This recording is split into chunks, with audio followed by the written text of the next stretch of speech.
ഞാനൊരു മിഷണറായിട്ട് പോകുമ്പോൾ എന്നെ തന്നെ ദൈവത്തിന് മുമ്പിൽ വിശുദ്ധീകരിക്കുവാനും എന്നിലുള്ള ദൈവാത്മാവിനെ ഒന്നുകൂടി നമുക്ക് പ്രോജ്വലിപ്പിക്കാൻ പറ്റുന്ന ഒരു സാഹചര്യം. ഞങ്ങളവിടെ ചെന്നിട്ട് ഞങ്ങൾക്ക് കിട്ടിയ ഏറ്റവും വലിയ അനുഗ്രഹം എന്ന് പറയുന്നത്, ഞങ്ങൾക്ക് അവിടെ പരിശുദ്ധ ദിവ്യകാരുണ്യത്തിന് മുമ്പിൽ രാവിലെ 9 മണി തൊട്ട് 3 മണി വരെ ഞങ്ങൾക്ക് ഇരിക്കാൻ സാധിച്ചു എന്നുള്ളതാണ്. അപ്പം നമ്മുടെ ഉള്ളിലുള്ള ആത്മാവിൻ്റെ ശക്തി പരീക്ഷിച്ചറിയാനുള്ള വേദിയായി ഇത് മാറ്റപ്പെടുവാൻ എനിക്ക് ഈ മിഷണറി പ്രവർത്തനത്തിന് സാധിച്ചു. അതാണ് എൻ്റെ ഒരു വ്യക്തിപരമായിട്ടുള്ള ദൈവമാക്കാൻ.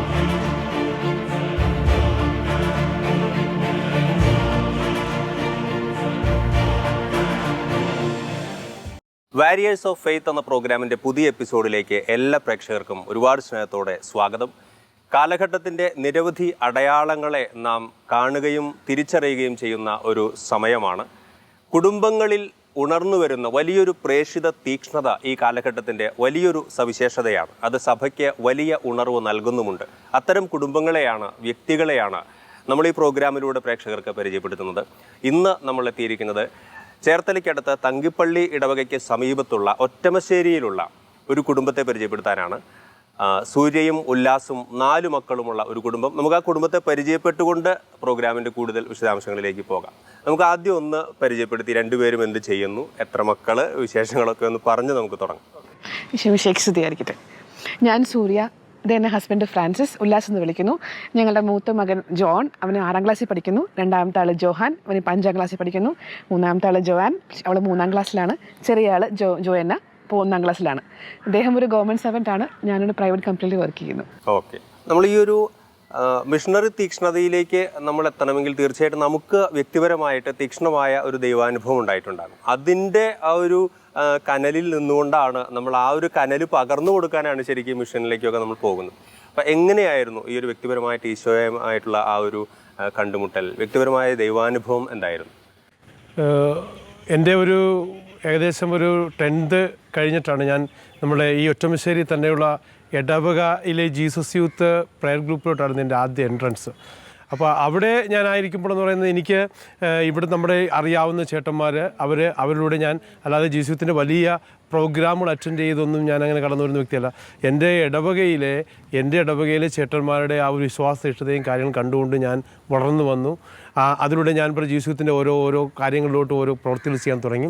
പക്ഷേ എനിക്ക് വ്യക്തിപരമായി ദൈവത്തെ അനുഭവം എൻ്റെ എൻജിനീയറിങ് കാലഘട്ടത്തിലാണ് എനിക്ക് വ്യക്തിപരമായി ഒരു ക്രിസ്തു അനുഭവം. കാരണം എനിക്ക് പല സബ്ജക്റ്റുകളും പലതും എനിക്ക് മനസ്സിലാകാൻ പറ്റാത്ത സാഹചര്യം വരുന്നു.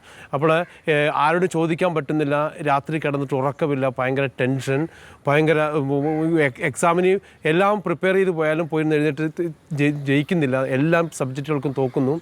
അങ്ങനെയാണ് ഞാൻ വ്യക്തിപരമായി ഒരു ദിവസം ഒരു ദിവ്യകാരുണ്യത്തിന് മുമ്പിൽ ദൈവസന്നിധിയിൽ പോയി ഇരിക്കുമ്പോൾ പ്രത്യേകിച്ച് ദൈവത്തിൻ്റെ ഒരു നല്ല ഇടയൻ്റെ ഒരു ഇതായി ക്രിസ്തു കടന്നു വന്ന് നമ്മളെ തോളോട് ചേർത്ത് പിടിച്ചുകൊണ്ട് നമ്മളെ ആശ്വസിപ്പിക്കുകയും ആ ഒരു വ്യക്തിപരമായ ദൈവം ചേർന്ന് നിന്നപ്പോൾ ഞാൻ എന്തെന്നില്ലാത്തൊരു ആത്മീയ സന്തോഷവും, എനിക്ക് പഠിക്കുവാൻ ടൈറ്റുള്ള സബ്ജക്റ്റുകളെല്ലാം നീ എൻ്റെ കയ്യിൽ തരുമെന്ന് പറഞ്ഞുകൊണ്ട് ദൈവം പറയുന്നത്, ഞാൻ നിന്നെ രക്ഷിക്കുവാൻ കഴിയാത്ത വിധം എൻ്റെ കരങ്ങൾ കുറുകിപ്പോയിട്ടില്ല, കേൾക്കുവാനാവാത്ത വിധം എൻ്റെ കാതുകൾക്ക് മാന്യം സംഭവിച്ചിട്ടില്ല എന്ന് പറയുന്ന ആ വചനങ്ങളൊക്കെ തന്നുകൊണ്ട് ദൈവനെ ശക്തിപ്പെടുത്തിയാൽ അവിടെ സബ്ജക്റ്റുകൾ പഠിച്ചു. ഞാൻ ഡിസ്റ്റൻഷൻ എടുത്ത് മാർക്കോടുകൂടി എഞ്ചിനീയറിംഗ് എല്ലാം ഈ 7+ എബോ പെർസെൻറ്റേജിലൂടെ പിന്നെ എഞ്ചിനീയറിംഗ് പാസ്സായി PSC എഴുതി ഇപ്പോൾ പ്രസൻ്റ്ലി ഗവൺമെൻറ് സർവീസിൽ ഞാൻ ഗസറ്റ് റാങ്കിലോട്ട് എത്തി നിൽക്കുന്നു. പ്രസൻ്റ്ലി ഈ ഒരു ദൈവാനുഭവം എനിക്ക് കിട്ടിയ ശേഷം ഞാൻ ജീസസ് യൂത്തിൻ്റെ എന്നെ വളർത്തിയ മിനിസ്ട്രി എന്ന് പറയുന്നത് പ്രോലൈഫ് മിനിസ്ട്രിയാണ്. ജീസസ് യൂത്തിലെ പ്രോലൈഫ് മിനിസ്ട്രിയിൽ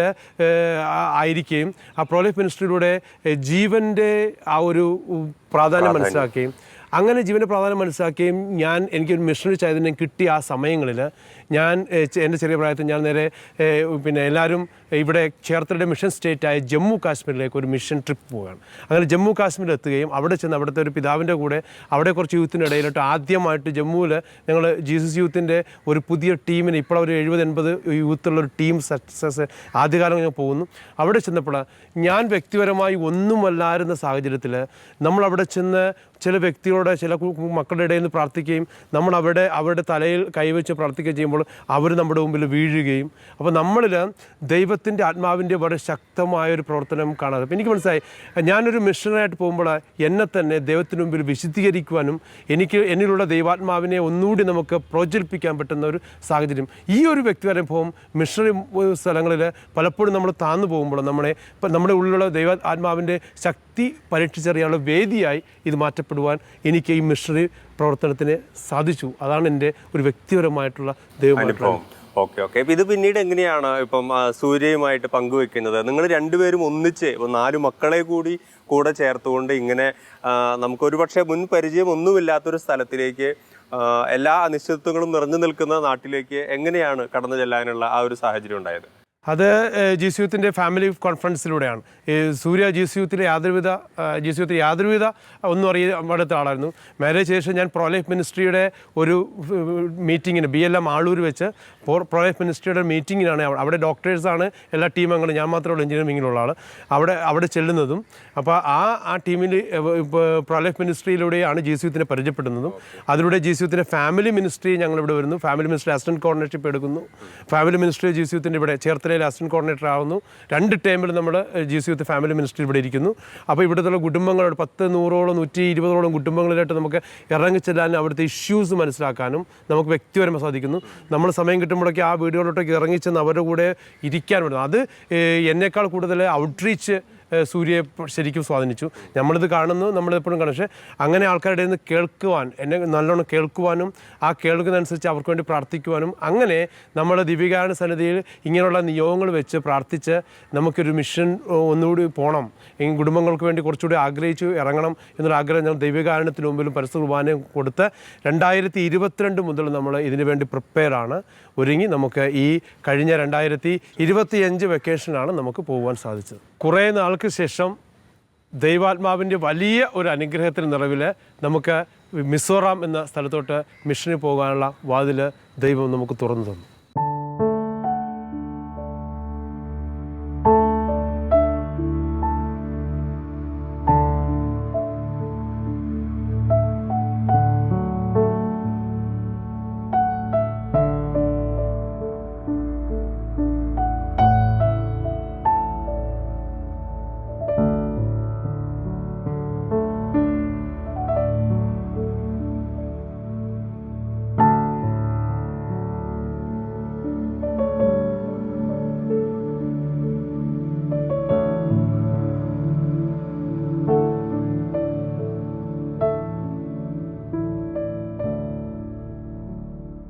നമ്മൾ അവിടെ ചെല്ലുമ്പോൾ ഒരുപക്ഷെ നമുക്ക് അവിടെ എന്ത് ചെയ്യാൻ കഴിയും, അല്ലെങ്കിൽ നമുക്ക് എന്തെങ്കിലും ചെയ്യാൻ കഴിയുമോ, ഇങ്ങനെയൊക്കെ ഒരുപാട് ഉത്കണ്ഠകളൊക്കെ ആയിട്ടായിരിക്കും പലരും ഇതുപോലുള്ള മിഷൻ മേഖലകളിലേക്ക് കടന്നു ചെല്ലുന്നത്. പക്ഷെ അവിടെ ചെന്ന് കഴിഞ്ഞാൽ അവരൊരു സ്റ്റെപ്പ് എടുക്കുമ്പോൾ ദൈവം അവരെ ഒരു 1000 സ്റ്റെപ്പ് മുന്നോട്ട് കൊണ്ടുപോകുന്ന അനുഭവങ്ങൾ പലരും പറഞ്ഞു കേട്ടിട്ടുണ്ട്. അപ്പം നിങ്ങൾ ഇവിടെ ചെന്നപ്പോൾ അവിടുത്തെ ഒരു പ്രവർത്തന മേഖല എങ്ങനെയായിരുന്നു? നമ്മളെ എങ്ങനെയാണ് അവിടെയുള്ളവർ നമ്മളെ സ്വീകരിച്ചത്? ഏത് രീതിയിൽ ദൈവത്തിൻ്റെ ഒരു പിന്തുണ നമുക്ക് അനുഭവിക്കാനൊക്കെ ആയിട്ട് സാധിച്ചു? ഞങ്ങളവിടെ ചെന്നിട്ട് ഞങ്ങൾക്ക് കിട്ടിയ ഏറ്റവും വലിയ അനുഗ്രഹം എന്ന് പറയുന്നത്, ഞങ്ങൾക്ക് അവിടെ പരിശുദ്ധ ദിവ്യകാരുണ്യത്തിന് മുമ്പിൽ രാവിലെ 9 മണി തൊട്ട് 3 മണി വരെ ഞങ്ങൾക്ക് ഇരിക്കാൻ സാധിച്ചു എന്നുള്ളതാണ്. അവിടുത്തെ ആളുകളുടെ അവരുടെ നേച്ചർ എന്ന് പറഞ്ഞു കഴിഞ്ഞാൽ അവർ പകലെല്ലാം ജോലി അധ്വാനം കഴിഞ്ഞ് വൈകിട്ട് നമ്മൾ ഇവിടുത്തെ പോലെ തന്നെയാണ്. പക്ഷേ കുറച്ചും കൂടെ അവർ, എനിക്ക് തോന്നുന്നത്, ആണുങ്ങൾ ജോലി എടുക്കുന്നു, പെണ്ണുങ്ങൾക്കാണെങ്കിൽ വീടുകളിൽ എന്തെങ്കിലുമൊക്കെ ചെയ്യുന്ന അങ്ങനത്തെ കാര്യങ്ങളൊക്കെയാണ്. അപ്പോൾ ആ സമയത്ത് ഞങ്ങൾക്ക് പരിശുദ്ധ ദിവ്യകാരുണ്യത്തിന് മുമ്പിലിരുന്ന് ഞങ്ങളൊന്ന് പ്രാർത്ഥിച്ച് ഒരുങ്ങി ഞങ്ങൾ വീടുകളിൽ ചെല്ലുമ്പോൾ ഞങ്ങൾക്ക് നല്ലപോലെ സ്വീകരണമൊക്കെ തന്നെയാണ് കിട്ടിയത്. ആദ്യമൊക്കെ ഞങ്ങൾ അവർക്ക് വേണ്ടി പ്രാർത്ഥിക്കുമ്പോഴൊക്കെ ഞങ്ങൾക്ക് തമ്പുരാൻ മെസ്സേജുകൾ തരുന്നുണ്ട്. അപ്പം ഞാൻ ആദ്യം ഓർക്കും GCYouthൽ അതുപോലും അല്ലാത്തിരുന്ന് എനിക്ക് ഇത്ര തമ്പുരാൻ മെസ്സേജ് തരുന്നത്, അത്രയും വലിയൊരു ഗിഫ്റ്റ് എനിക്ക് കിട്ടിയെന്നുള്ളത് അവിടെ ചെന്നിട്ട് എനിക്ക് മനസ്സിലായത്. അവർക്ക് വേണ്ടി പ്രാർത്ഥിക്കുമ്പോൾ ഞങ്ങൾക്ക് ബൈബിൾ തുറന്നെടുക്കുമ്പോൾ അവർക്കൊരു മെസ്സേജുകൾ കൊടുക്കാൻ പറ്റുന്നുണ്ട്. അപ്പോൾ ആ കറക്റ്റ് സമയത്ത് അവർക്ക് വേണ്ടിയിട്ടുള്ള ഒരു ആപ്റ്റായിട്ടുള്ള മെസ്സേജ് ഞങ്ങൾക്ക് തരുന്നതെന്നുള്ളതാണ്. അവർക്കത് ഞങ്ങൾ കൺവേ ചെയ്യുമ്പോൾ അവർക്ക് ശരിക്കും നിങ്ങൾ പറഞ്ഞു വളരെ സത്യമാണല്ലോ എന്ന് പറയും. അപ്പോൾ എനിക്ക് വലിയൊരു ബോധ്യമായിരുന്നു. കാരണം ഞാൻ ഇതുവരെ അങ്ങനെ ഒരു എക്സ്പീരിയൻസ് എനിക്ക് ഉണ്ടായിട്ടില്ല. ഇവിടെ ചെന്നിട്ടാണ് ഞാൻ ഇങ്ങനെ ഒരു പ്രാർത്ഥിക്കാനും മറ്റുള്ളവർക്ക് വേണ്ടി പ്രാർത്ഥിക്കാനും അവർക്ക് വേണ്ടി മെസ്സേജ് എടുത്ത് പ്രാർത്ഥിക്കാനുള്ള ഒരു ഗിഫ്റ്റ് കിട്ടിയത്. ഓക്കെ. എങ്ങനെയായിരുന്നു ഉല്ലാസേട്ടൻ്റെ ഒരു എക്സ്പീരിയൻസ്? എനിക്കെന്ന് പറയുന്നത്, നമ്മൾ ദിവ്യകാരുണ്യ ആരാധനയ്ക്ക് നമ്മൾ ഇരിക്കും, 1 മണിക്കൂർ 1.5 മണിക്കൂറൊക്കെ നമ്മളിരിക്കും. പക്ഷേ അവിടെ ചെന്ന് നമ്മൾ 9 മണി മുതൽ ഡെയിലി, അതായത് നമ്മൾ അവിടെ നിന്ന് 22 ദിവസവും 9 മണി മുതൽ 3 മണി വരെയും ദിവ്യകാരുണ്യ സന്നിധിയിൽ ചിലപ്പോൾ നമ്മൾ ശക്തമായി ദൈവാനുഭവത്തിൻ്റെ മാർഗത്തിലൂടെ നമ്മൾ ഭജനമെടുത്ത് നമ്മുടെ ദൈവം കൂടെ നിന്ന് സംസാരിക്കും. അതെനിക്ക് ഏറ്റവും ഫീൽ ചെയ്ത സമയത്തിന് ഈ ചെറിയ കുഞ്ഞു വരെ, എൻ്റെ ചെറിയ കുഞ്ഞു വരെയും ഈ ദിവ്യകാരുണ്യത്തിന് മുമ്പ് ഇരുന്നുകൊണ്ട് ഈശോയായിട്ട് വളരെ ഫ്രീ ആയിട്ട് ഇടപഴകുന്ന ഒരു മനോഭാവത്തിട്ട് പിള്ളേരെത്തി പ്രാർത്ഥിക്കുമ്പോൾ സ്ഥിരതയോട് പ്രാർത്ഥിക്കാൻ പറ്റും. അപ്പോൾ ഇത് നമ്മൾ ചില വീടുകളിലോട്ട് നമ്മൾ കഴിച്ചിടുമ്പോൾ അവിടെ നമ്മൾക്ക് വ്യക്തമായിട്ട് ഇങ്ങനെ ബന്ധനാവസ്ഥകളും ഇന്ന സാഹചര്യങ്ങളും ഇന്ന ബുദ്ധിമുട്ടുകളാണ് ഈ വീടിരിക്കുന്നത് മനസ്സിലാവും. ആ സെയിം ടൈം തന്നെ നമ്മുടെ മക്കളിൽ ചില ഇഷ്യൂസ് കണ്ടു തുടങ്ങി. നമ്മൾ ആ സമയത്ത് നമ്മളൊരു വീട്ടിൽ ചെന്നപ്പോഴാണ് അവിടെ അവർ ലിവിങ് ടുഗദറാണെന്ന് നമുക്കറിയില്ല. ഇവർ ഫാമിലി ലൈഫ് എന്ന് പറഞ്ഞാൽ നമ്മൾ വിളിച്ചത്. ഒരു വീട്ടിൽ നമ്മൾ കയറി ചെന്നപ്പോൾ ആ വീടിൻ്റെ പടി ചവിട്ടിയപ്പോൾ തന്നെ എൻ്റെ മൂത്ത മോൻ വൊമിറ്റിംഗ് തുടങ്ങി. വൊമിറ്റിംഗ് തുടങ്ങുന്നതിന് ഇവൻ കണ്ടിന്യൂസ് വൊമിറ്റിംഗ്. ഇവൻ അവിടെ ചെന്ന് ആ വീടിൻ്റെ ആ വരാന്തര സൈഡിൽ ഇവനെ കിടത്തുകയും ചെയ്തു. അപ്പോൾ ഞാൻ പറഞ്ഞു ശക്തമായി പ്രൈസ് ചെയ്യുക, ശക്തമായി പ്രാർത്ഥിക്കുക. അപ്പോൾ എൻ്റെ ഏറ്റവും ചെറിയ കൊച്ച് ജപമാല കയ്യിലെടുത്തുകൊണ്ട് അവൾ സ്വർഗസ്ഥനായ നന്മന്ത്രനെ ചൊല്ലി. അപ്പം ഞാൻ മനസ്സിലാക്കുന്നത് നമ്മൾ ജീവിതം കൊണ്ട് നമ്മൾ പ്രാർത്ഥിക്കുന്നവരാണ് അല്ലെങ്കിൽ നമ്മൾ ജീസുത്താണെന്ന് പറയുന്നതിനേക്കാൾ ഉപരി നമ്മൾ ഇങ്ങനെയുള്ള വ്യക്തിപരമായ അനുഭവങ്ങൾ നമ്മുടെ മക്കൾക്ക് കൊടുക്കുവാൻ പറ്റുക എന്നുള്ള എന്നെ സംബന്ധിച്ചിടത്തോളം എനിക്ക് ഈ മിഷൻ യാത്രയിൽ എനിക്ക് എൻ്റെ മക്കൾക്ക് ദൈവത്തിൻ്റെ ഒരു ചെറിയൊരു കാര്യം കൊടുക്കാൻ അവരിൽ ഇൻപുട്ട് ചെയ്യാൻ പറ്റും, ഇൻബിൽറ്റ് ചെയ്യാൻ പറ്റും. അതൊന്നും എൻ്റെ വ്യക്തിപരം. രണ്ടാം സംഘം എന്ന് പറയുന്നത് നമ്മൾ വീടുകളിലേക്ക് ചെന്ന് പ്രാർത്ഥിച്ച് നമ്മളിവിടുന്ന് കരുണയുടെ ഒരു പടം പ്ലസ് ഞങ്ങളിവിടെ ജെറുസലേം ഒറ്റമശ്ശേരിയിലെ ഒരു ജെറുസലേം കുരിശിൻ്റെ ഒരു പ്രത്യേക വണക്കത്തിൻ്റെ ഒരു ഇതുണ്ട്. ആ ജെറുസലേം കുരിശിൻ്റെ ഫിഗർ പിന്നെ ജപമാല ഇത് നമ്മൾ ഓരോ വീടുകളിലും ബ്ലെസ് ചെയ്ത് കിട്ടിയത് കൊണ്ടുപോയി ഇവിടെ നിന്ന് മേടിച്ചു അത് നമ്മൾ കൊടുക്കാറുണ്ടായിരുന്നു. അപ്പോൾ നമ്മൾ ഇത് കൊടുക്കുമ്പോൾ ജപമാല ചൊല്ലാത്തവർ ഞങ്ങൾക്കിത് എങ്ങനെ ചൊല്ലണമെന്ന് അറിയില്ല എന്ന് പറയുന്ന വീടുകൾ നമ്മളൊരു ജപമാല ഇവിടെ നിന്ന് ചൊല്ലും. അങ്ങനെ ചൊല്ലി പ്രാർത്ഥിച്ചപ്പോൾ ഈ ഒരു പെണ്ണിരുന്ന് കരയുന്നു. അപ്പോൾ ഈ പെണ്ണ് വെച്ചപ്പോൾ ഇവർ ഭാര്യഭർത്താക്കന്മാരാണെങ്കിലും ഇവർ മറ്റു റിലേഷൻഷിപ്പുകളോ മറ്റു കാര്യങ്ങളോ ഇവൻ്റെ രീതിയിൽ ജീവിക്കുന്ന ശൈലിയായിരുന്നു. അവർ കണ്ണുനീരോടെ ഈ പെൺകുച്ചി കരഞ്ഞപ്പോൾ ഞാൻ പറഞ്ഞു ഈ പെൺകുട്ടിക്ക് ഈ പയ്യനിരിക്കുന്നുണ്ട്, ഇവർക്ക് ഷെയർ ചെയ്യാൻ പറ്റുന്നില്ല. അപ്പോൾ ദൈവം ഞാൻ കാണിച്ചത് വഴിയാണ് എൻ്റെ മകൻ ഈ ഛർദ്ദിച്ച് കിടക്കുന്ന മകൻ അവന് മെഡിസിൻ മേടിക്കാൻ പോകണം.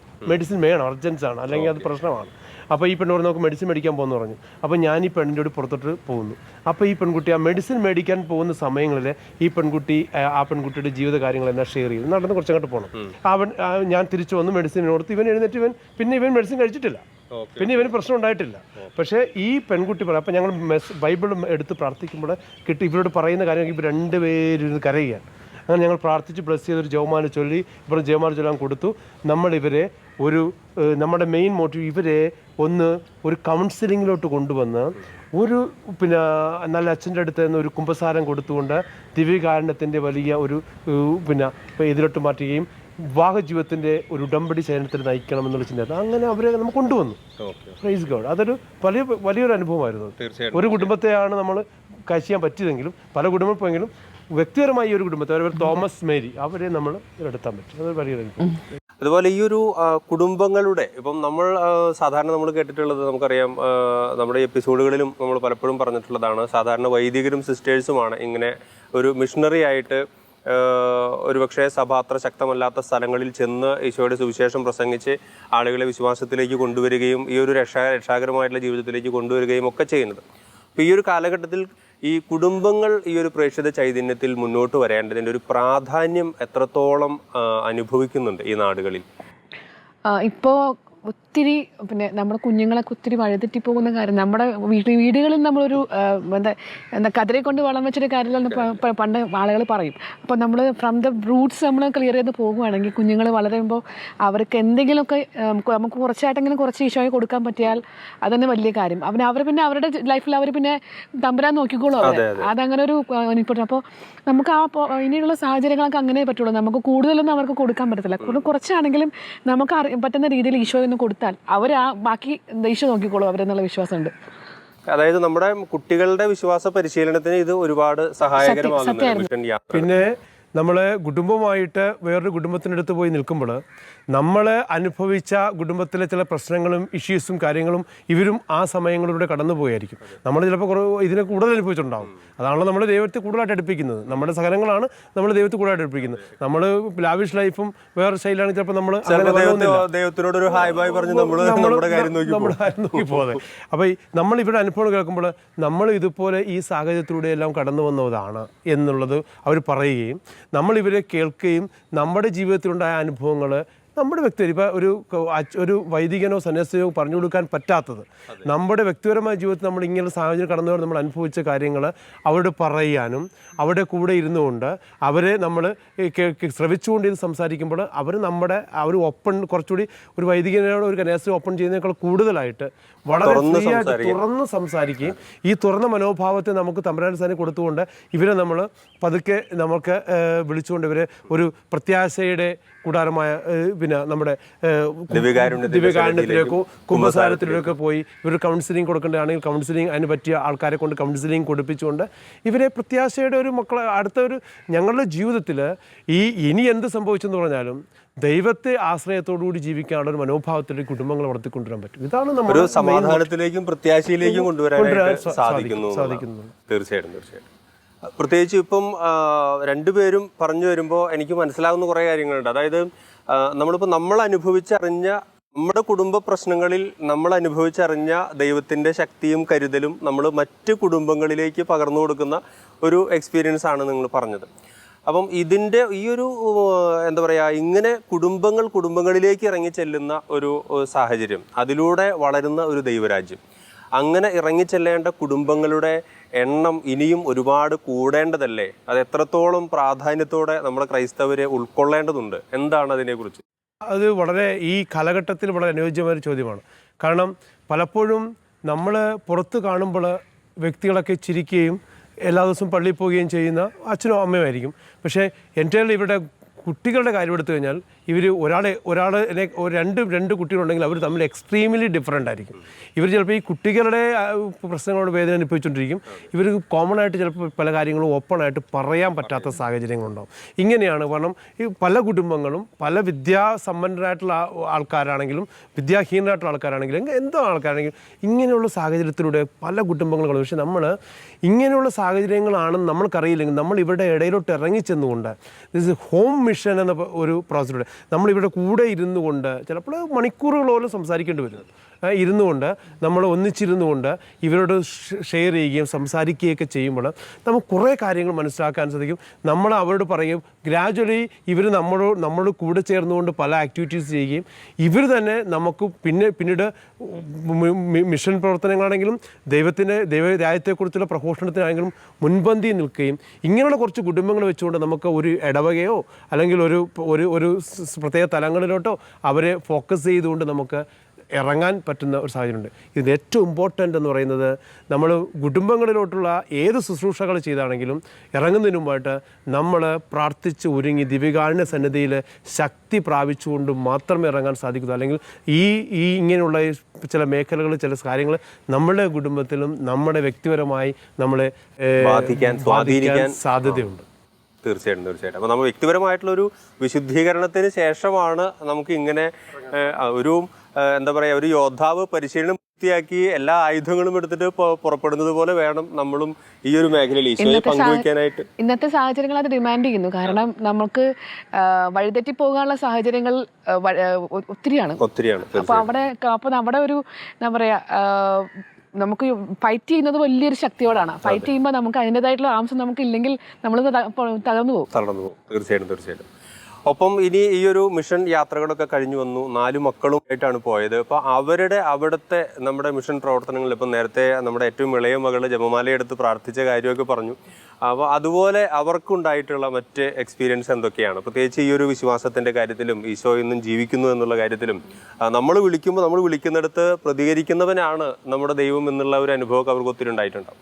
അങ്ങനെ അവർ എന്തൊക്കെ ഒരു വിശ്വാസത്തിൻ്റെ അനുഭവങ്ങളിലൂടെ ഈ ഒരു യാത്രയിൽ കടന്നു പോയിട്ടുണ്ടാവും? ഞങ്ങൾ കുഞ്ഞിലെ മുതൽ അവരുടെ അടുത്ത് ഇങ്ങനെ എന്തെങ്കിലും ആവശ്യങ്ങൾ ഞങ്ങളത് പറയുമ്പോൾ ഞങ്ങൾ പറയും, ഞങ്ങൾ ഇങ്ങനെ രൂപത്തിൽ അവിടെ പറയും ഈശോയുടെ ഇരിപ്പുണ്ട് ചോദിക്കും, അവിടെ ചോദിച്ചാൽ കിട്ടും, ഞങ്ങളല്ല തരുന്നത്, അവിടെ നിന്ന് തരും. അങ്ങനെ പറഞ്ഞ് ഞങ്ങൾ കൊച്ചിലെ പോലെ ഇങ്ങനെ ഒരു ട്രെയിനിങ് കൊടുക്കാറുണ്ട്. അപ്പോൾ കൊച്ചിലെ എന്തെങ്കിലും ഇപ്പോൾ അവർ കുഞ്ഞിലെ ജപമാലയൊക്കെ ചൊല്ലാൻ പഠിക്കുമ്പോൾ ചൊല്ലി അങ്ങനെ അവരവിടെ ചെന്നപ്പോൾ ഞങ്ങൾ അവിടെ ചെന്ന ഞങ്ങൾ കണ്ട കുട്ടികൾ ഇവിടുന്ന് ഞങ്ങൾ കൊണ്ടുപോയ കുട്ടികളല്ല അവിടെ ചെന്ന് കഴിഞ്ഞാൽ അവർ എൻറ്റയർലി അവർ തന്നെ ഒരു ആത്മീയമായിട്ട് ഒത്തിരി തമ്പുരാൻ അവരെ ഡെവലപ്പ് ചെയ്തു എന്നുള്ളതാണ്. ആരാധന ചാപ്പലിൽ അങ്ങനെ അധിക സമയം അവരങ്ങനെ ഇരുന്ന് ശീലം ഉണ്ടായില്ല. അവിടെ ചെന്നിട്ട് അത്രയും സമയം ഇരുന്ന് അത്രയും ഒരു പേഷ്യൻസോടെ അവിടെ അവർ ഇരുന്നത് ഞങ്ങൾക്ക് വലിയ അത്ഭുതമായിരുന്നു. തമ്പുരാൻ അവരെ അത്രയും ഒരുക്കി അവരങ്ങനെ ക്ഷമയോടെ അവരെ ഇരിക്കാൻ തമ്പുരാൻ അവരെ ഇരുത്തി എന്നുള്ളതാണ്. കൂടെ ഈശോയുടെ കൂടെ ഇരിക്കാൻ ഞങ്ങൾ കുഞ്ഞിനോട് ചോദിച്ചപ്പോൾ പറഞ്ഞു ഞാൻ ഈശോയുടെ കൂടെ കളിക്കുമായിരുന്നു എന്ന് മാത്രമേ പറഞ്ഞു കുഞ്ഞു, അത്ര മാത്രമേ പറഞ്ഞവള്.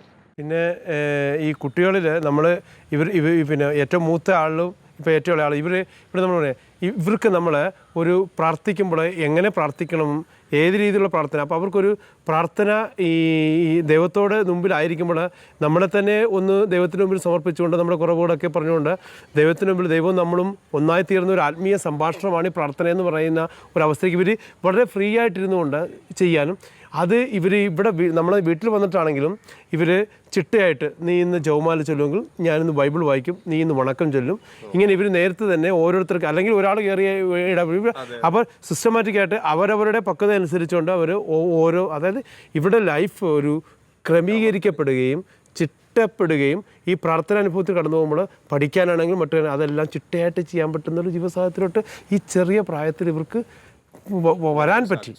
അതൊരു പോസിറ്റീവ്. ഇപ്പം നിങ്ങളിങ്ങനെ കുടുംബമായി മക്കളുമൊത്ത് ഇങ്ങനെ യാത്രകൾ നടത്തുന്നു, ഈശോയെക്കുറിച്ച് പറയാൻ, ഈശോയെ കൊടുക്കാനായിട്ട് യാത്രകൾ നടത്തുന്നു എന്ന് കേൾക്കുമ്പോൾ പലരും ഒരുപക്ഷെ ചിന്തിച്ചേക്കാം അത്യാവശ്യം കഴിഞ്ഞു പോകാനുള്ള ജോലിയും സാഹചര്യങ്ങളും എല്ലാം ഉണ്ട്, മക്കളായി കുടുംബമായി ഇവിടെ സുഖമായിട്ട് സ്വന്തം കാര്യം നോക്കി ജീവിച്ചാൽ പോരെ, ഇങ്ങനെ ഈശോയെ കൊടുക്കാൻ വേണ്ടി ഇങ്ങനെയൊക്കെ ബുദ്ധിമുട്ടി യാത്ര ചെയ്യേണ്ട ആവശ്യമുണ്ടോ? അങ്ങനെ ചിന്തിക്കുന്നവരോടും അല്ലെങ്കിൽ അങ്ങനെ ചോദിച്ചിട്ടുള്ളവരോടുമൊക്കെ നിങ്ങൾക്ക് പറയാനുള്ളൊരു മറുപടി എന്താണ്? അതായത് സുവിശേഷത്തിലൂടെ പറഞ്ഞിട്ടുണ്ടല്ലോ ഏറ്റവും പരമമായ കൽപ്പന, അതായത് നിങ്ങൾ എൻ്റെ രാജ്യവും നീതിയും അന്വേഷിക്കുക, മറ്റുള്ളതെല്ലാം നിങ്ങൾക്ക് നൽകപ്പെടും. പിന്നെ വചനത്തെ പ്രതി, ദൈവവചനത്തെ പ്രതി അല്ലെങ്കിൽ ദൈവരാജ്യത്തെ പ്രതി നിങ്ങൾ സഹിക്കുന്ന ഏറ്റവും ചെറിയ വേദനയ്ക്കും ഏറ്റവും ചെറിയ പാടുപീടുകൾക്കും സ്വർഗത്തിൽ വലിയ പ്രതിഫലം നൽകുന്നു. അതായത് എനിക്ക് ഇവിടെ ഈ നാട്ടിൽ അല്ലെങ്കിൽ ഈ ഭൂമിയിൽ എനിക്കുള്ള സമ്പത്തോ എനിക്കുള്ള സ്ഥാനമാനങ്ങളോ എനിക്കുള്ള പിന്നെ ഉയർച്ചയൊന്നുമല്ല ഇവിടെ എൻ്റെ ദൈവികമായിട്ടുള്ള എൻ്റെ ഇൻപുട്ട് ദൈവം തരുന്നത്. നീ ഈ ഭൂമിയിലായിരിക്കുമ്പോൾ ദൈവത്തിൻ്റെ ദൈവരാജ്യ വളർച്ചയ്ക്ക് വേണ്ടി, അതായത് സുവിശേഷം പ്രഘോഷിക്കുന്നവൻ്റെ പാദങ്ങൾ എത്രയോ സുന്ദരം എന്നാണ് പറഞ്ഞിരിക്കുന്നത്. അപ്പോൾ എനിക്ക് സുവിശേഷം പ്രഘോഷിക്കുവാൻ സാധിച്ചില്ലെങ്കിൽ അല്ലെങ്കിൽ ഞാൻ എൻ്റെ ശബ്ദമല്ല എൻ്റെ കൈകൾ എൻ്റെ കാതുകൾ ദൈവത്തിന് വേണ്ടി ഓടിയില്ലെങ്കിൽ ചിലപ്പോൾ അതിലൂടെ ഒരുപാട് ആത്മാക്കൾ ഒരുപാട് മനുഷ്യരെ ദൈവസന്നിധിയിൽ നിന്ന് വിട്ടുപോകും. അത് അവർ നിത്യനരകാഗ്നിയിലേക്ക് എറിയപ്പെടാം. അപ്പോൾ ഞാൻ ചെയ്യാതിരുന്നത് മൂലം ഈ ആത്മാക്കൾ നഷ്ടപ്പെടുമ്പോൾ അതിൻ്റെ പ്രതിഫലം ഏറ്റവും കൂടുതൽ ദൈവത്തെ അറിഞ്ഞ വ്യക്തി എന്ന രീതിയിൽ ദൈവം ചോദിക്കുന്നത് ആ നശിച്ചുപോയ വ്യക്തിയോടല്ല, എന്നോടാണ് ചോദിക്കുന്നത്. ഈ ഒരു മനോഭാവമാണ് എന്നെ വ്യക്തിപരമായി ഈ ദൈവാരാജ്യ പ്രഘോഷണതും ഈ സുവിശേഷ വേലയ്ക്ക് വേണ്ടി നമ്മളെ നിർബന്ധിപ്പിക്കപ്പെടുന്നത്. നമ്മൾ നിർബന്ധിക്കുകയാണ്, അത് എൻ്റെ കടമയാണ്. പൗലോസ് ഇതെൻ്റെ കടമയാണ്. ആരും എന്നെ ഞാൻ ക്രിസ്തുവിൻ്റെ ഒരു അംബാസിഡറാണ്. അപ്പോൾ എനിക്ക് ഈ അംബാസിഡർ എന്ന രീതിയിലാകുമ്പോൾ ഞാൻ എൻ്റെ ദൈവത്തിന് വേണ്ടി ഒരു സ്റ്റെപ്പ് എടുത്ത് വെക്കുവാനും ഒരുത്തൻ്റെ അടുത്ത് പോയി അവൻ ദൈവരാജ്യത്തെക്കുറിച്ച് പറഞ്ഞുകൊണ്ട് അവൻ്റെ സങ്കടങ്ങളും ദുഃഖങ്ങളും കേട്ടുകൊണ്ട് എനിക്ക് അവനെ ഇൻപുട്ട് ചെയ്യാൻ സാധിച്ചു കഴിഞ്ഞാൽ അവന് ദൈവസന്നിധിയിലേക്ക് എടുത്ത ഞാനൊരു ആത്മാവിനെ നേടിയാൽ സ്വർഗത്തിൽ എൻ്റെ പ്രതിഫലം വളരെ വലുതാണ്. ഞാനിവിടെ കോടിക്കണക്കിന് രൂപ സമ്പാദിച്ചിട്ട് കാര്യമില്ല. എൻ്റെ മക്കൾക്ക് ഞാൻ വിദ്യാഭ്യാസം കൊടുത്ത് അവൻ ഓസ്ട്രേലിയയിലോ ന്യൂസിലൻഡിലോ വേറെ ഏത് ഭൂഖണ്ഡങ്ങൾ വിട്ടിട്ട് കാര്യമില്ല, അവന് എനിക്ക് ക്രിസ്തുവിനെ കൊടുക്കുവാൻ സാധിച്ചാൽ എന്നെ ഏൽപ്പിച്ചിരിക്കുന്ന ബേസിക് ഉത്തരവാദിത്വം ഞാൻ നിറവേറ്റിയെന്ന് ചിന്തിക്കുന്നു. അതാണ് എന്നെ മുമ്പോട്ട് നയിക്കുന്നതും മറ്റുള്ള പ്രതിബന്ധങ്ങളെ തരണം ചെയ്യാനുള്ള കൃപ കൊടുത്ത് ദൈവം അനുഗ്രഹിച്ചുകൊണ്ട് ഇതുവരെ നടത്തുന്നത്. തീർച്ചയായിട്ടും. ഇപ്പം ഈ ഒരു മിഷൻ യാത്ര കഴിഞ്ഞ് വന്നു, മക്കളും കുടുംബവും ഒക്കെ വലിയ അനുഭവങ്ങളിലൂടെ കടന്നുപോയി. ഇനി മുന്നോട്ടുള്ള നമ്മുടെ പ്രവർത്തനങ്ങൾ എന്താണ്? ഇനിയും കൂടുതൽ രാജ്യങ്ങളിലേക്ക് അല്ലെങ്കിൽ നമ്മുടെ നാടിന് പുറത്തുള്ള സ്ഥലങ്ങളിൽ പോയി ഈശോയെ കൊടുക്കാനാണോ, അതോ നമ്മളായിരിക്കുന്ന സ്ഥലങ്ങളിൽ പുതിയ കാര്യങ്ങൾ ചെയ്യാനായിട്ടുള്ള പ്ലാനുകളുണ്ടോ? എങ്ങനെയാണ് ഈ ഒരു ഭാവി പദ്ധതി എങ്ങനെയാണ്? ഞങ്ങളിപ്പോൾ ഉള്ളത്, ഞങ്ങൾ രൂപത ഫാമിലി അപ്പോസ്റ്റലേറ്റിൻ്റെ ഭാഗമാണ് ഞങ്ങളിപ്പോൾ. ഞങ്ങൾ രൂപത ഫാമിലി അപ്പോസ്റ്റലേറ്റ് ജനറൽ സെക്രട്ടറി. അപ്പോൾ അവർ ഞങ്ങൾക്ക് ഒരു പുതിയൊരു ഞങ്ങളുടെ ഒരു ചിന്ത എന്ന് പറഞ്ഞാൽ ഹോം മിഷൻ എന്നാണ്. ഞങ്ങളെ സിസ്റ്റേഴ്സിൻ്റെയും വൈദികരുടെ സഹായത്തോടു കൂടെ വീടുകളിൽ സന്ദർശിച്ച് അവരെ കേൾക്കാനും അവരുടെ പ്രശ്നങ്ങളും, അപ്പോൾ ചിലപ്പം അരമണിക്കൂർ 3/4 മണിക്കൂർ ചിലപ്പോൾ 1 മണിക്കൂർ തന്നെ വേണ്ടി അവരോട് സംസാരിച്ച് അവരെ ഒന്ന് കേൾക്കാൻ ഒരു പുതിയൊരു സ്റ്റെപ്പ് എടുക്കാൻ ഉദ്ദേശിക്കുന്നുണ്ട്. അപ്പം അതിൻ്റെ ഭാഗമായി ഞങ്ങൾ ഒരു സ്റ്റെപ്പ് എടുത്തോണ്ടിരിക്കുവാണ്, ഒരുക്കത്തിലാണ് ശരിക്കും. അങ്ങനെ ഒരു ഞങ്ങൾ കുറച്ച് അതിന് വേണ്ടി ട്രെയിനിങ് ഒക്കെ അറ്റൻഡ് ചെയ്തിട്ട്, അപ്പം ഇനി അത് അടുത്ത് ഗ്രൂപ്പോട് അത് എന്താകും ഇനി നമ്മുടെ ഫാമിലി ലൈഫും കുറച്ച്, നമ്മുടെ ഫാമിലി ലൈഫല്ല ബാക്കി കുടുംബങ്ങളുടെ കാര്യമൊന്നും നമ്മുടെ കാര്യം മാത്രം നോക്കിയാൽ പോരല്ലോ. നമ്മൾ വലിയൊരു ഉത്തരവാദിത്തം ഏറ്റെടുത്ത് അപ്പോൾ കുറച്ച് അവരുടെ കാര്യം കൂടെ സെക്യൂർ ആക്കാനുള്ള ഒരു ഉത്തരവാദിത്തം ഏറ്റെടുത്തിരിക്കുന്നത്. നമ്മളിപ്പോൾ ആലപ്പുഴ ഡയസിസിൽ നമ്മൾ 6 ഫൊറൈൻ ചർച്ചുണ്ട്. അതിൽ 72ഓളം ഇടവകളുണ്ട്. ഈ ഇടവകളിൽ നമ്മളിപ്പോൾ 3-4 ഇടവകൾ നമ്മൾ ഹോം മിഷൻ, 2 ഇടവകളിൽ ഹോം മിഷൻ നമ്മളിപ്പോൾ സക്സസ് ആയി നടത്തി, 2 ഇടവകൾ നടത്തി. അപ്പോൾ നമുക്ക് മനസ്സിലാക്കുന്ന കാര്യങ്ങളെന്ന് പറയുന്നത് നമ്മളുടെ ഈ ഇവിടെ കാണുന്ന പുറത്ത് നമ്മളോട് വളരെ ഹാപ്പി ആയിട്ട് നടക്കുന്ന ഫാമിലികൾ പലതും അവരുടെ വീടിൻ്റെ ഉള്ളിൽ കയറുന്ന അവസ്ഥ. ഇപ്പോൾ നമ്മൾ സിസ്റ്റേഴ്സ് ചിലപ്പോൾ അവർ വീട്ടിൽ കിടക്കും, അത് അവർ കൗൺസിലിംഗ് കോഴ്സ് പാസ്സായി. ഇപ്പോൾ അൽമായേഴ്സ് ഉണ്ട്, സിസ്റ്റർമാരുണ്ട്, ഒരു 19ഓളം സിസ്റ്റേഴ്സ് ഇതിന് ആക്റ്റീവാണ്. നമ്മളിതിന് സപ്പോർട്ടീവായിട്ട് അൽമായ കൂട്ടായ്മ ഇതിനകത്തുണ്ട്. അപ്പോൾ നമ്മൾ കുറച്ച് പേര് ദിവ്യകാരുണ്യം വിളിച്ചുകൊണ്ട് ആരാധിക്കുകയും ഈ കുടുംബം ഇറങ്ങിച്ചെന്ന് അവരുടെ ഇഷ്യൂസ് എല്ലാം കണ്ട് ഇവരെ പതുക്കെ വിളിച്ചുകൊണ്ട് വന്ന് ദിവ്യകാരുണ്യത്തിന് മുമ്പിൽ എഴുതി പ്രാർത്ഥിച്ച് ഇവരെ കുമ്പസാരത്തിൽ കടത്തിവിട്ട് ഇവരുടെ കവനൻ്റ് ആ ഉടമ്പടി ഒന്ന് നമ്മൾ ശക്തിപ്പെടുത്തി മക്കളെ ഏതെങ്കിലും ഇഷ്യൂസ് മേഖലയിൽ പോയിട്ടുണ്ടെങ്കിൽ ഇവരെ വേണ്ടത് കൗൺസിലിംഗ് എല്ലാം കൊടുത്തുകൊണ്ട് ആ കുടുംബത്തെ സഭയോട് ചേർത്ത് നിർത്തിക്കൊണ്ടുവരിക. നമ്മുടെ ചുറ്റുപാടും, ഞാൻ ആയിരിക്കുന്ന ചുറ്റുപാടും, ഞാൻ എൻ്റെ അപ്പുറത്തിപ്പുറത്ത് നോക്കിയാൽ മതി, ആ ചുറ്റുപാടുകളും നമ്മൾ ഈ ദൈവരാജ്യ പ്രഘോഷണത്തിൻ്റെ ഭാഗമായി നമ്മുടെ മെയിൻ മോട്ടോ എന്ന് പറയുന്നത് കുമ്പസാരക്കുള്ളിലേക്ക്, പ്രത്യാശയുടെ കൂടാരത്തിലേക്ക് നയിച്ച് ഇവരുടെ ഈ വിവാഹ ജീവിതത്തിൻ്റെ ഉടമ്പടി കവനൻ്റ് ഒന്നുകൂടി ഒന്ന് ശക്തിപ്പെടുത്തി കൊണ്ടുവരിക എന്നുള്ളതാണ് നമ്മുടെ ഈ കാലഘട്ടത്തിൽ നമ്മളിപ്പോൾ ചെയ്യാൻ ഉദ്ദേശിക്കുന്ന ഒരു ഫാമിലി മിനിസ്ട്രി എന്ന രീതിയിൽ നമ്മൾ ചെയ്യാൻ ഉദ്ദേശിക്കുന്ന കാര്യം. അത് ജീസസ് യൂത്തിലാണെങ്കിലും നമ്മുടെ ഡയസിസ് ലെവലിലാണ് നമ്മളിപ്പോൾ ഈ കാര്യങ്ങൾ മൂവ് ചെയ്യുന്നത്. നല്ല രീതിയിൽ അത് തുടങ്ങി. ഇപ്പൊ 2 ഇടവകൾ പൂർത്തിയായി കഴിഞ്ഞു. തീർച്ചയായിട്ടും. ഇപ്പം നിങ്ങളുടെയൊക്കെ അനുഭവങ്ങൾ ഇങ്ങനെ കേൾക്കുമ്പോൾ, പ്രത്യേകിച്ച് നമ്മൾ ശാലോം ടിവിയിലൂടെ ഈ ഒരു എപ്പിസോഡുകൾ ഇങ്ങനെ പ്രേക്ഷകരിലേക്ക് എത്തുമ്പോൾ, അതുപോലെ തന്നെ നിങ്ങൾ വ്യക്തിപരമായിട്ട് പലരോടും ഷെയർ ചെയ്യുമ്പോഴൊക്കെ ഒരുപാട് പേർക്ക് ഞങ്ങൾക്കും ഇതുപോലെ പോകാൻ സാധിച്ചിരുന്നെങ്കിൽ എന്ന് ആഗ്രഹിക്കുന്നവരുണ്ടാകും. അങ്ങനെ ആഗ്രഹവുമായി നടക്കുന്ന വ്യക്തികളോടും കുടുംബങ്ങളോടും എന്താണ് നിങ്ങൾക്ക് പറയാനുള്ളത്? നമ്മൾ ഒരു മിഷൻ ആഗ്രഹം എടുക്കുമ്പോൾ നമുക്കിതിൽ നിന്നും മാറിപ്പോകാൻ പറ്റുന്ന ചില പ്രവർത്തനങ്ങളും നമ്മുടെ ജീവിതത്തിലെ ബുദ്ധിമുട്ടുകളും പ്രയാസങ്ങളുമായിരിക്കും ഉണ്ടാകുന്നത്. പക്ഷെ എന്നാലും ഇതിനെല്ലാം ഓവർകം ചെയ്തുകൊണ്ട് ദൈവമേ നിൻ്റെ ഒരു കരുതലും നിൻ്റെ പരിശുദ്ധാത്മാവിൻ്റെ ചൈതന്യവും ഞങ്ങളെ വഴി നടത്തുമെന്ന മനോഭാവത്തിൽ മറ്റെല്ലാം സാമ്പത്തികമാണെങ്കിലും ജോലി മേഖല ആണെങ്കിലും മറ്റെല്ലാം മാറ്റിവെച്ചുകൊണ്ട് ഇതിലേക്ക് ഇറങ്ങി തിരിച്ചു കഴിഞ്ഞാൽ ദൈവം അനുഗ്രഹം വർഷിക്കും. അത് നമ്മുടെ വ്യക്തിപരമായ ജീവിതത്തെ വിശുദ്ധിയിൽ നിലനിർത്തുവാൻ സഹായിക്കുകയും ചെയ്യും. തീർച്ചയായിട്ടും ഈ വാക്കുകൾ ഒരുപാട് പേരെ ശക്തിപ്പെടുത്തട്ടെ എന്ന് നമുക്ക് പ്രതീക്ഷിക്കാം. ഒപ്പം ഇനിയും കുടുംബമായി ഈശോയെ പങ്കുവെക്കാനായിട്ട് നമ്മളായിരിക്കുന്ന ചുറ്റുപാടുകളിൽ ഇപ്പം ഉല്ലാസും സൂര്യയും ഉൾപ്പെടെ ഇടവക നേതൃത്വത്തോടുകൂടി രൂപത നേതൃത്വത്തോടുകൂടി ചെയ്യുന്ന പ്രവർത്തനങ്ങൾ പോലെ ധാരാളം കുടുംബങ്ങൾ ഇങ്ങനെ കുടുംബങ്ങളെ വിശുദ്ധീകരിക്കാനായിട്ടുള്ള പ്രവർത്തനങ്ങളിലേക്ക് മുന്നിട്ടിറങ്ങട്ടെ. ഈശോയെ പങ്കുവെക്കാനായിട്ട് വലിയ യാത്രകൾ നടത്തട്ടെ. ഈശോയെ അറിയാത്ത ധാരാളം പേർ ഈശോയെ തിരിച്ചറിഞ്ഞ് വലിയ ആഴമുള്ള ക്രൈസ്തവ ജീവിതം നയിക്കാനായിട്ട് ഇടവരട്ടെ. അതിന് ഈ പ്രോഗ്രാമും ഒരു കാരണമാകട്ടെ എന്ന് നമുക്ക് ആഗ്രഹിക്കാം. വീണ്ടും ശക്തമായ അനുഭവങ്ങളുള്ള മിഷണറി ചൈതന്യമുള്ള കുടുംബങ്ങളുടെ വിശേഷങ്ങളുമായി വീണ്ടും അടുത്ത എപ്പിസോഡിൽ കണ്ടുമുട്ടാം. നമസ്കാരം. വിളവധികം വേലക്കാരോ വിരളം, വിളവിൻ്റെ നാഥ വിളവെടുക്കുവാൻ. വിളവധികം വേലക്കാരോ വിരളം, വിളവിൻ്റെ നാഥ വിളവെടുക്കുവാൻ. വേലക്കാരായി അയക്കേണമേ, അഭിഷേകത്താൽ ശക്തരാക്കണേ.